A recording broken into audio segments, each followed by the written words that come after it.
नमस्कार 99 न्यूज के इस बुलेटिन में आपका स्वागत है। मैं हूं आपके साथ सोमनाथ तिवारी। जोगता में ग्रामीणों ने अवैध कोयला लोड एक ट्रक और एक पिकअप वैन को पकड़कर पुलिस को सौंप दिया, जिसके बाद पुलिस गाड़ी को जब्त कर आगे की कार्रवाई में जुट गई है। वहीं कतरास थाना क्षेत्र के छाताबाद 8 नंबर के जंगल में भी अवैध कोयला उत्खनन कर लोड करते ट्रक को सीआईएसएफ ने जब्त किया है। बताया जा रहा है कि यह कोयला वशिष्ठ चौहान और राकेश ओझा उर्फ बाबा का है। दोनों को क्षेत्र के एक दबंग विधायक का भी संरक्षण प्राप्त है। मलकेरा से जीटी रोड तक अवैध कारोबारी रूट बदल बदल कर ट्रक पार करवाते थे। अंततः सीआईएसएफ की टीम को चोरी का कोयला लोडेड ट्रक पकड़ने में सफलता मिल ही गई। रेड के समय कतरास पुलिस भी मौके पर मौजूद थी। इधर ट्रक पकड़े जाने के बाद कोयला के अवैध कारोबारियों के बीच यह सुगबुगाहट शुरू हो गई है कि बाबा का माल कैसे पकड़ा गया। पश्चिमी टुंडी के मनियाडी थाना क्षेत्र अंतर्गत खटजोरी गांव में झुंड से बिछड़े हाथी ने जमकर उत्पात मचाया है। इस दौरान उसने एक महिला का बर्बरता से हाथ तोड़ते हुए अलग कर दिया।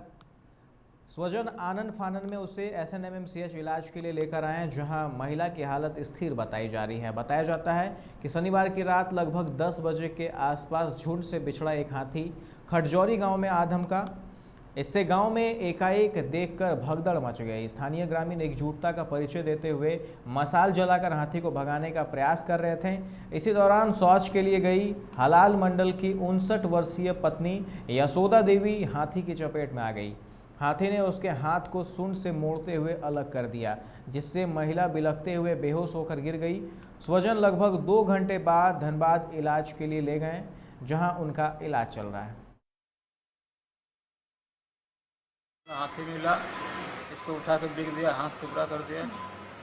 उसके बाद हम सोचे 10-15 मिनट हो गया, नहीं आ रहा है। तब फिर देखने के लिए गए वहाँ, तो एक आदमी बोल रहा है, उधर चिल्ला रहा है, वो तुम्हारा माँ बोल रहे ये बेटा था। सोचने बोले इधर गया होगा पेशाब करने, देखते हैं जाके वहाँ इसको हाथ टुकड़ा करके पटा लें। उसके बाद वहाँ पर गए, कहते हमको हाथी नहीं देखें, इसको पूछे कौन चीज़ मारा, अपने बता रहा था, बोला हमको हाथी मार दिया। तो 1-2 आदमी उधर से आ रहा था, रास्ता में वो लोग भी बोला हमको भेटा है, उधर में हाथी जा रहा था रोड में। कई वहाँ से था वो लोग भेटा, वो लोग बोला हम लोग देखें उसको और साइड हो गए। तो सब पीछे उसको बच्चा था कि नहीं था हाथी का, हम लोग देख के हम लोग हाथ में था, हम लोग बहुत साइड हो गए, बोलो वही आ रहा है। एक ही हाथ था। हाँ। धनबाद में पहली बार पेट्रोल की कीमत प्रति लीटर 100 रुपये के पार पहुंच गई। निरसा में प्रति लीटर पेट्रोल की कीमत 100.21 रुपये हो गई है। वहीं डीजल भी प्रति लीटर 99.52 रुपये बिक रहा है। शनिवार को जहां पेट्रोल की कीमत में 30 पैसे का इजाफा हुआ, वहीं डीजल की कीमत प्रति लीटर 46 पैसे बढ़ी। हालांकि रविवार को थोड़ी कमी हुई। पेट्रोल के भाव घटकर 100.02 प्रति लीटर हो गए। दूसरी तरफ डीजल के भाव में बढ़ोतरी देखी गई। डीजल के भाव 99.77 रुपये प्रति लीटर हो गई। आने वाले दिनों में डीजल के भाव 100 रुपये के पार जाने के आसार हैं।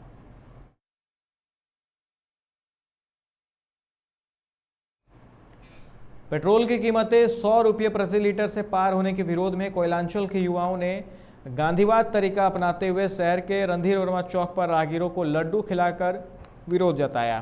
देश में पेट्रोलियम की कीमतों में अप्रत्याशित वृद्धि और बढ़ती महंगाई के मुद्दे पर युवाओं ने विरोध जताया। मौके पर उपस्थित युवाओं ने बताया कि कोयलांचल में पेट्रोल की कीमत ने शतक लगा लिया है और 100 रुपये के पार कर चुकी है। इसको लेकर वे लोग प्रतीकात्मक तौर पर बल्ला लेकर पेट्रोल की कीमतों के शतक पूरा करने की बधाई दे रहे हैं। युवाओं ने पीएम नरेंद्र मोदी के भाजपा सांसद PN सिंह के तस्वीर पर लड्डू चढ़ाया।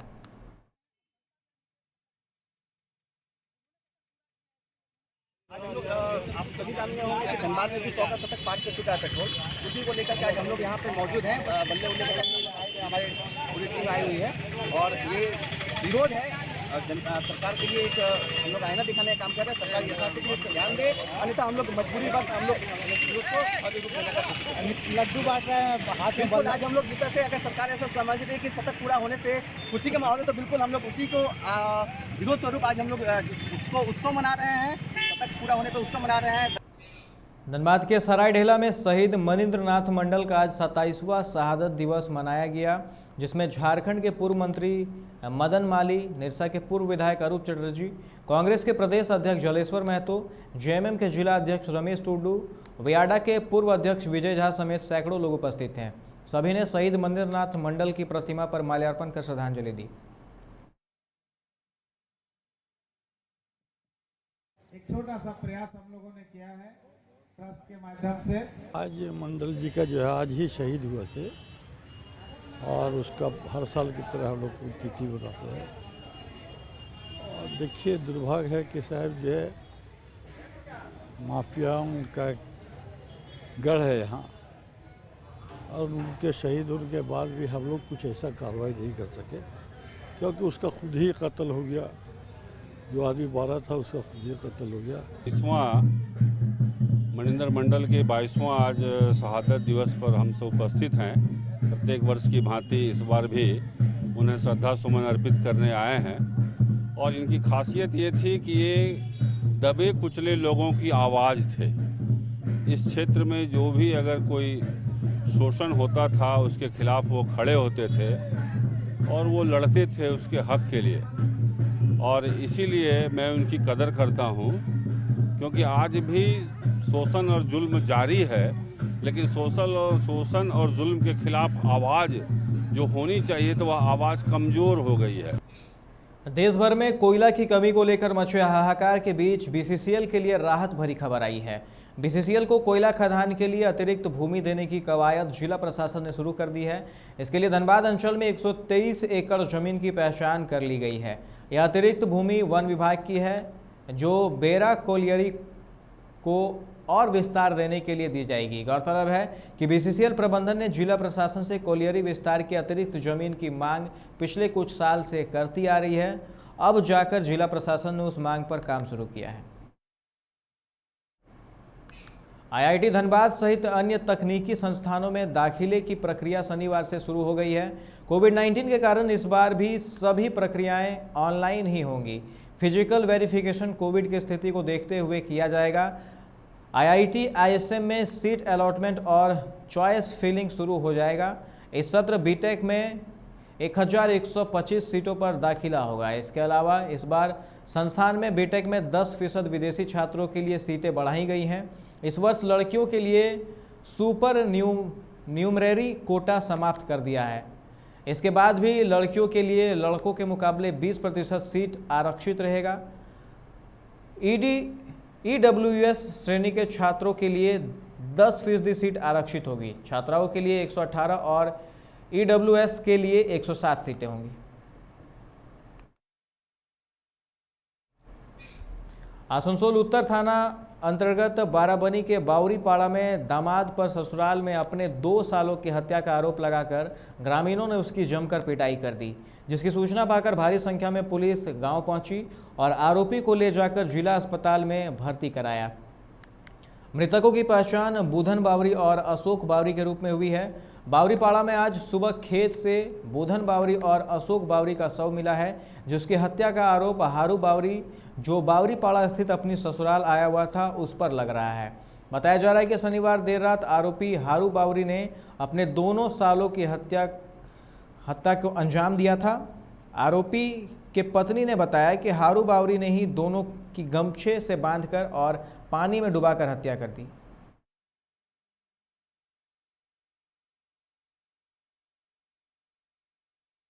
কি ঘটনা ঘটেছে একটু বলবে? হ্যাঁ বলে আমি ঘরে আমার ঘুমাচ্ছিলাম, এখানে মারপিট হয়েছে, ঠিক আছে। আমার বৌদি ডাকে নিয়ে এসে আমাদেরকে, আমার দাদা দিকে এখানে দেখছি পড়ে আছে, আমরা টিপ কলে জল নেই, দাদা দিকে দিছি মুখে, দাদারা দেখছি হসে নেই, ওদের দাঁত মাছ সব দেখছি, দাদারা মারা গেছে। তারপর তোমার কি বলতে গেলাম, কার সাথে ছিল? হ্যাঁ আরো 2 অশোক বাড়ি ছিল আর বুধন বাড়ি, একসাথে 2 না ছিল, মদ খেতে এসেছিল। এখানে ওরা তো কি হয়েছে মারিছে, বলছে কি বলে হারু বাউরে। আচ্ছা ও তো মদ ভাঙতে চার করছে, তো তারপর জানি না যে ও এরকম ঘটনা আমার দাদা দিদিকে মেরে দিবে। দিয়ে বেশ আনলাম ঘরে এসে সুইচ পাট করে শুয়ে দিনছে, শুয়ে পড়ে দিয়ে যখন আমার বডি কেন্দ্রে আসে তখন ও আমাকে ধরে রেখে যায়, বলছে না ঘর থেকে বিরান। আমি বলছি কেন বিরাবো না, আমার বডি চেয়ে তখন আমার বডি কি হলো রে, আমি কপাট খুলেছি না, বলছে হারু ইয়া মেরেছে, হ্যাঁ তোর হাবুল ইয়াকে দাদাকে আর অশোক দাদাকে মেরেছে। তখন আমি ইয়া করছি বিরান, তখন আমি ওকে বললাম যে আজ ঠিক আমি তোর আমি ইয়া বলে আজ আমি তোর বিধবা পাহলুম, আমি দরকার দুটা ছিল নিয়ে আমি ইয়া করে রাখি, তবুও তো খাওয়ার দরকার নাই। আপনার স্বামী কি নিয়মিত মদ ভাঙ খেত? আমার স্বামী আমার খেতে কিন্তু কাল একটুকু মদ খায় নাই। সাহেব কি দেখলেন, কি ঘটনা ঘটেছে এখানে গ্রামে? গতকাল মধ্যরাতে নিজেদের আত্মীয় হয়, শালা জামাইবাবু হয়, মদ্যপানের পর একটা ঘটনা ঘটে, যার ফলে দুজনকে এখানে উদ্ধার করে নিয়ে যায় এবং হাসপাতালে গিয়ে ডাক্তার তাদের মৃত বলে ঘোষণা করে। এখন আমাদের তদন্ত চলছে, তদন্তে যা পাই আপনার তদন্ত আপনাদের জানাবো। যিনি যিনি আসামি তাকে কি আটক করে অ্যারেস্ট করা হয়েছে? বলছি ট্রিটমেন্টে আছে, আমাদের হেফাজতেই আছে, পুলিশের হেফাজতে আছে। স্যার এলাকার মানুষের একটা ক্ষোভ জানিয়েছে যে এলাকায় ব্যাপক হারে মদ। रानीगंज प्रखंड के बल्लभपुर ग्राम पंचायत के नूपुर गांव में पिछले 20 दिनों से पानी की घोर किल्लत है। नलों में पानी नहीं आने से लोगों में परेशानी है। वहीं लोगों ने रविवार को सड़क जाम कर प्रदर्शन किया। लोगों का कहना है कि गुलाब साइक्लोन के बाद करीब 20 दिनों तक नूपुर गांव और कॉलोनी में पानी की आपूर्ति बंद हो गई थी, जिसके बाद अभी तक नलों में पानी नहीं आई है। इससे क्षेत्रवासियों को पूजा के दिनों में काफ़ी परेशानी उठानी पड़ी है। स्थिति इतनी विकट हो गई कि कई स्थानीय लोगों को तालाब का पानी इस्तेमाल करने पर मजबूर होना पड़ा।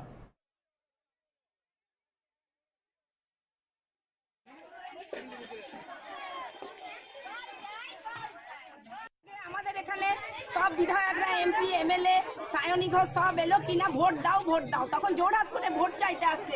সেই টাইমে আমরা সবাই আসছি, একসঙ্গে জড়ো হচ্ছি, আমরা ভোট দিচ্ছি, কিন্তু ভোটের পরে আর আমাদের সঙ্গে কেউ দেখাও করছে না। আমরা কি প্রবলেমের মধ্যে আছি, আমাদের কি সুবিধা অসুবিধা হচ্ছে বা আমাদের ছেলেমেয়েরা কি করছে, কিভাবে কি চলছে কেউ দেখছে না। এমন এমন পরিবার আছে এখানে খেতে পায় না, তো তাদের কি হবে? বয়স্ক মহিলারা একটা কোনো মানে বিধবা ভাতা পাচ্ছে না, তাহলে কি হবে? এগুলো ফ্যাসিলিটি পাচ্ছি না, হ্যাঁ জব কার্ড পাচ্ছি না, রাস্তাঘাট এমন বর্ষাকালে হয়ে যাচ্ছে, ড্রেনের জল একদম ঘরে ঢুকে যাচ্ছে, হ্যাঁ এমন সাপ ঢুকছে, ব্যাঙ ঢুকছে, আমরা এর মধ্যে আমরা সেই জানোয়ারের মতো বাস করছি। তারপরে জল নেই, 20 দিন ধরে জল নেই, এমন অবস্থা। এই তো পড়ে গেছে, পড়ে এই যে হাতটা ভেঙেছে, পুকুরে যাচ্ছে, এমন পিছল সে বলার না। দেখুন এইটা ব্যাপার আছে যে একটা ভয়ঙ্কর দুর্যোগ এসেছিল, এটা আমাদের বলে লয়। টাউনে আজ থেকে দেখেছিলেন 10-15 দিন আগে 15 দিন জল ছিল না। আমাদের নদী ধারে যে পাম্প হাউসগুলো আছে প্রচণ্ড জলের জন্য আমাদের যে জিআই লাইন আছে তাদেরকে ব্যান করে দেয়। ব্যান করার পক্ষে আমাদের জল পাইপ লাইনে কিন্তু আসে না। তার সত্ত্বেও আমরা দুর্যোগের জন্য গেলে আমরা তৎপরতা করছি। আমরা বিডিও সাহেবকে, এসডিওকে এবং লোকাল এমএলএকে আমরা জানাচ্ছি যে এটা আমাদের পাইপ লাইনে মেরামত করতে হবে, কিন্তু অতিরিক্ত জলের জন্য আমরা পাইপ লাইনে কাজ করতে পারছি না। ইতিমধ্যে জানাই যে 4-5 দিন আগে একটা অপারেটর নেমেছিল, তার মৃত্যু সহ্য হয়ে গেল। दुर्गापुर के वार्ड संख्या 17 के अन्नपूर्णा नगर इलाके में शनिवार की शाम मां दुर्गा की प्रतिमा का विसर्जन के दौरान कुछ असामाजिक तत्वों ने विसर्जन जुलूस पर हमला कर तोड़फोड़ की। इस दौरान बमबाजी किए जाने की भी सूचना है। इस घटना के बाद इलाके में तनाव का माहौल है। स्थिति को नियंत्रण करने के लिए बड़ी संख्या में पुलिस बल मौके पर कैंप कर रही है। पुलिस दोनों पक्षों से बात कर शांति बहाल करने के प्रयास में जुटी है। पुलिस का कहना है कि मामले की छानबीन की जा रही है, जो भी दोषी है उन पर कानूनी कार्रवाई की जाएगी।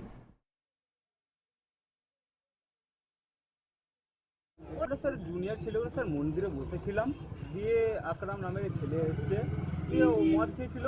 ও আমাদের থেকে জুনিয়র ছেলেগুলোর সঙ্গে পয়সা চেয়েছে স্যার, 100 টাকা করে টাকা চেয়েছে মদ খাওয়ার জন্য স্যার, ঠিক আছে। দিয়ে পরে স্যার আমরা ছোটো ছেলেগুলো মানে কি বললাম কি দেবো না, দিয়ে আমাদের 1-2 ছেলে স্যার দিয়েছে স্যার, পয়সা দিল স্যার 100 টাকা করে, দিয়ে আমি স্যার দিইনি। দিয়ে আমাকে বললো কি আমার ফোনটা নিয়ে নিল স্যার, বললো কি দিবি না তোর ফোন ভেঙে দেবো, এমনি বলেছে স্যার। দিয়ে পাঠানোর চেষ্টা করলে যাচ্ছিল না স্যার, আমাকে 2-3 থাপ্পড় মারলো। দিয়ে পরে ও আমাদের জুনিয়র ছেলেগুলো স্যার ওদের সঙ্গে মানে কি ওদেরকেও মেরেছে স্যার, 2-3 থাপ্পড় করে ফাইট করে মেরেছে স্যার। দিয়ে পরে ও চলে গেল স্যার। টাকা চাওয়ার জন্য লোকের সাথে শান্তি আছে এখানে পাড়ার জন্য, পাড়ার মদের জন্য টাকা চাওয়ার জন্য এটা ঝামেলা হয়েছিল। আমরা কেস স্টার্ট করেছি, তদন্ত হচ্ছে, শীঘ্রই অ্যারেস্ট হবে লোকদের যেটা আছে। অভিযুক্তদের কি এখন ট্রেস আউট করা গেছে? হ্যাঁ ট্রেস আউট হচ্ছে, 2 জন ডিটেইন করা হচ্ছে। अंडाल प्रखंड के दक्षिण पंचायत में पीडीएस डीलर की मनमानी के खिलाफ लोगों ने विरोध प्रदर्शन किया है। लोगों ने बताया कि पीडीएस दुकानदार समय पर राशन नहीं देता है, जिससे लोगों की मुश्किलें बढ़ी हुई हैं, जिससे नाराज स्थानीय लोगों ने विरोध प्रदर्शन किया।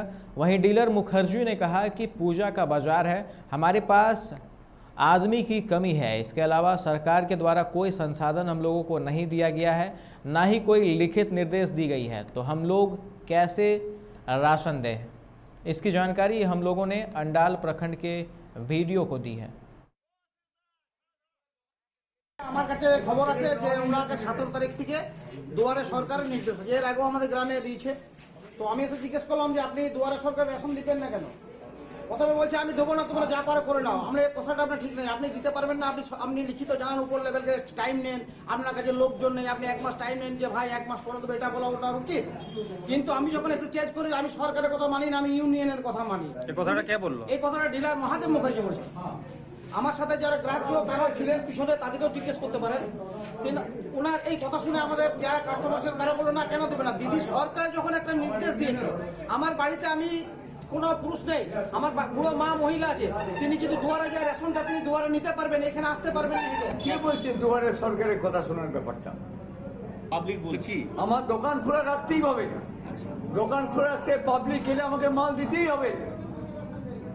এটা পুজোর সপ্তাহ, পুজোর মাস, কোনো লোক পাওয়া যায় না, যারা কাজ করছে তাদেরকে হাতে পায়ে ধরে কাজ করাতে হচ্ছে। দুয়ারে দুয়ারে দেওয়ার কথাটা দুয়ারে দুয়ারে সম্ভব হয় না আমাদের দ্বারা। এটা একটা কমিউনিটি নয় যে 200 লোকের জন্য, কিন্তু সম্ভব না হলে তো আপনাকে দিতে হবে, এটা আইন, সরকারের আইন। কি সরকারের আইন এখনো হয়নি? কোনো বিজ্ঞপ্তি আছে সরকারের?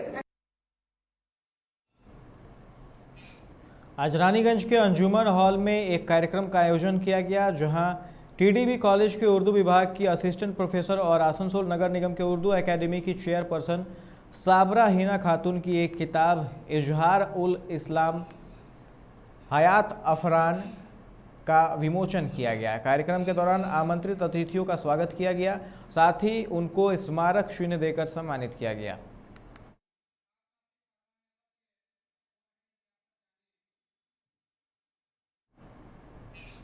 उन्नीस अक्टूबर को इस्लाम धर्म के आखिरी संदेशवाहक मोहम्मद साहब के जन्मदिवस के पावन अवसर पर ईद मिलाद नबी शांतिपूर्ण मनाने को लेकर पुराना बाजार नौजवान कमेटी के सदस्यों की एक बैठक आज धनबाद पुराना बाजार के जमा मस्जिद प्रांगण में हुई, जिसमें सर्वसम्मति से निर्णय लिया गया कि कोविड-19 एवं झारखंड सरकार के गाइडलाइंस को देखते हुए ईद मिलाद नबी सादगी के साथ मनाया जाए। नौजवान कमेटी के संस्थापक सदस्य सोहराब खान एवं इमरान अली ने बताया कि इस बार भी कोविड को देखते हुए जलसे जुलूस नहीं निकाले जाएंगे।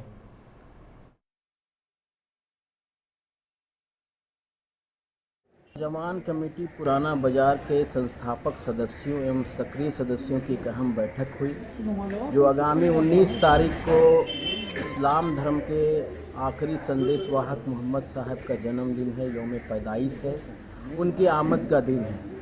लेकिन उसके साथ साथ कोरोना भी है और सरकार का गाइडलाइन भी है। तो नौजवान कमेटी के सभी सदस्य यहाँ पे इकट्ठा हुए आज की बैठक में, जिसमें सर्वसम्मति से ये पारित किया गया कि कोरोना और सरकारी गाइडलाइन को देखते हुए बड़े सादगी के साथ हम अपने आखिरी नबी का यौम पैदाइश मनाएंगे। और दूसरी चीज़ कि पुराना बाजार नौजवान कमेटी किसी भी जलसा जुलूस का हिस्सा नहीं बनेगा। इसके प्रांगण में नौजवान कमेटी के संस्थापक सदस्य एवं सक्रिय सदस्य का जो मीटिंग हुआ है, ये उसी के लिए रखा गया है कि 19 तारीख को जो हमारे पैगम्बर मोहम्मद सल्लल्लाहु अलैहि वसल्लम का जो यौम पैदाइश का दिन है, उस दिन हम लोग आज 2012 से मनाते आ रहे हैं। ये 10वां साल है हम लोग का, जिसको इस बार हम लोग जो हम लोग ने कोविड को देखते हुए जो सरकार की गाइडलाइन है उसको पूरी तरह से फुलफिल करते हुए हम लोग इसको स्थगित करने का प्रोग्राम किए हैं। इस बुलेटिन में फिलहाल इतना ही। तमाम खबरों के लिए आप देखते रहे 99 न्यूज़। नमस्कार।